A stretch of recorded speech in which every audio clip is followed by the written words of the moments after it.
I'm Andy Hargreaves. I'm emeritus professor at Boston College, and I'm also a visiting professor at the University of Ottawa in Canada. I'm going to spend a few minutes in this video talking about my 2025 book with the title, The Making of an Educator, Living Through and Learning from the Great Education Shift. It's an unusual book in a way. It's a kind of a memoir, but it begins by saying, this is not a memoir. And the reason for that is it's really not a story about my life, but it draws on a period of my life, that of early career in my 20s and early 30s, to draw out some themes that I felt in writing it might be helpful and useful for other people in early career as teachers, as researchers, as people who mentor teachers and researchers. And a question to consider at the beginning is, why would I write a book like this? Well, in some ways, as you'll guess from my accent, I'm not completely Canadian and I'm not completely American either. But I spent my first 37 years in the UK, including a 15-year career in education.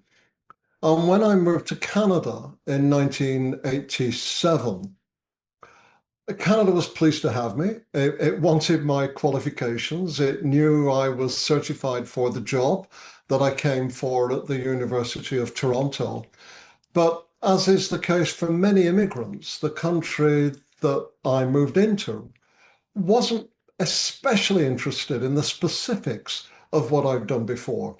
So it was like these 15 years were invisible years, as they are for people in many other professions. There's a saying, often in English literature, if they want to dispose of a character, what they say is, or they used to say, and then he went to Canada. And nothing bad happened to them, nothing particularly startling happened to them. But you never heard from this character again. Just the fact that they went to Canada was really enough to explain everything. So I wanted, through this, not a memoir, to try and, in a way, recover those lost years and what they meant to me and what they mean to people like me. I have a phrase there that says, it may be true that Canada and the United States, North America, launched me. It's then that my work became very well known, widely distributed, widely read, used. They launched me. But in many respects, it was England that built me, piece by tiny piece, before it was even really very clear what it was that those pieces amounted to. Every year we spend in our careers, our profession, this wonderful profession of education, every year matters, every single year. But the years that probably matter most are the earliest years. These are the years that form us. These are the years that build us. These are when we figure out what we're doing, what we're interested in, what problems we're wrestling with. And what I've learned through writing this memoir is the things we do in early career will stalk us for the rest of our lives. We keep coming back to the same issues at different levels. And at first, it's just like playing chess. You move a pawn here, you move a pawn there. Perhaps you're working with this classroom, those kids, that school, this teacher training program. Tiny pawns that you move and you don't feel you're having a huge impact on the world overall.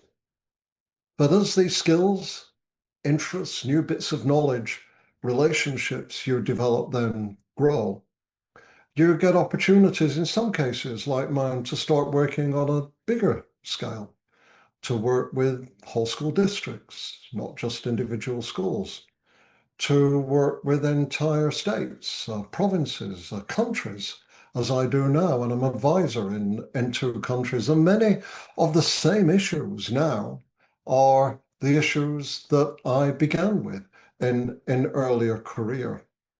So the pawns matter, but eventually the moment comes when you get an opportunity to bring out your knight, to bring out your rook, to bring out your bishop, and perhaps 20 or 30 years later, you're a bit like a sleeper spy who's been hiding in the system all along, and suddenly out comes your queen, and you can make a really big difference on something that truly matters.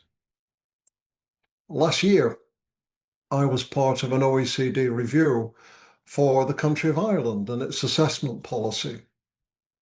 Until our review, 100% of a student's final leaving certificate, their entire future, depended on a single sit-down examination. After our review, by 4 of us, 2 from the OECD in Paris, they do the PISA results, and 2 experts, I was one of the 2 experts, we managed to persuade the minister, because the evidence that we'd collected about the stress and anxiety that adults still dreamt about decades later that these examinations had caused them, to reduce these examinations in total to a maximum of 60 or 70%. It's a big change. Where did the idea for that change come from in my own head? When I was working in my early 30s in the school district of Oxfordshire, a professor, well, a lecturer really, at Oxford University, where an inspirational director, superintendent, had formed partnerships between the university and the school district. They made what they call secondments. So about 20 or 30 teachers a year would come to the department, usually middle leaders, and they would work with a professor like me. So I had a group of about 7 of these people. They worked with people like me on things that were of interest to them personally, things that were academically valid, and things that would be useful to the school district that they would take back with them to change what happened in their district. This is when, for the first moment, I began to really see teachers not as subjects in my research or people in my classes, but as partners in advancing the whole purpose and value of education together. And one moment here that was key is that in the country at this time, under the first ever populist democracy in history, the government of Margaret Thatcher elected when I was just moving into my 30s. Under her government, there was a period when unemployment was rising and they were worried about student motivation. How can you motivate high school students who are not confident that there'll be jobs for them to go to? So for a period of about 2 or 3 years, and this is what I worked with my teachers on, for a period of about 2 or 3 years, these schools that were trying to develop student motivation designed alternative forms of assessment called records of achievement. They included performance assessments, collections of other certificates like Girl Scouts or Boy Scouts or driving licenses, and then personal pupil profiles, children's profiles, negotiated with your teacher. Very broad spectrum of assessment, quite revolutionary in the 1980s. And I had a tiny role. I was in right on the ground floor with this, but that stuck with me forever and has followed me for the rest of my life. And eventually, 40, 30 or so years later, it enabled a big change to be made in an entire country. So when you're in an early career, understand that what you pick and what you will do will follow you, define you in many ways for the rest of your life. Understand when you're working with young people, teachers, researchers, what they choose to do with you. They should be passionate about, not just be something that will get them through their certificate. Make them to define them for the rest of their lives. And try and be aware, although you feel you're staggering from one thing to another, that this period when you're in your 20s is a period of generational formation. The sociologist Karl Mannheimer invented the concept of generations, said it's a coincidence of a developing brain and a crystallizing moment in history, like a famine, or the collapse of the Berlin Wall, or the rise to power of Margaret Thatcher and populism.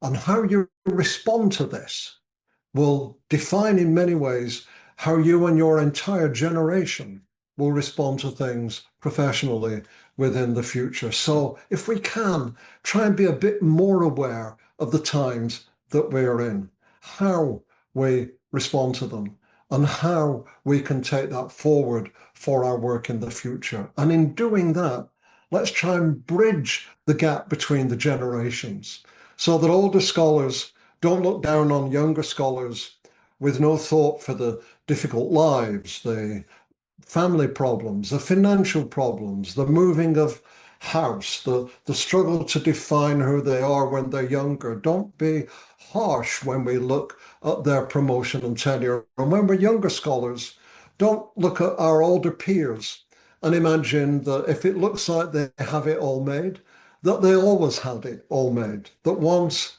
they were young too, they would struggle in their own ways. They were simply moving the pawns. We'll all get, if we're lucky, to move the Queen eventually, the most powerful piece on the board. How we approach this begins not the move just before the Queen, but many moves over many decades, for a long time before, as we come to define who we are based on how we were built, who helped build us, and what we and they can become.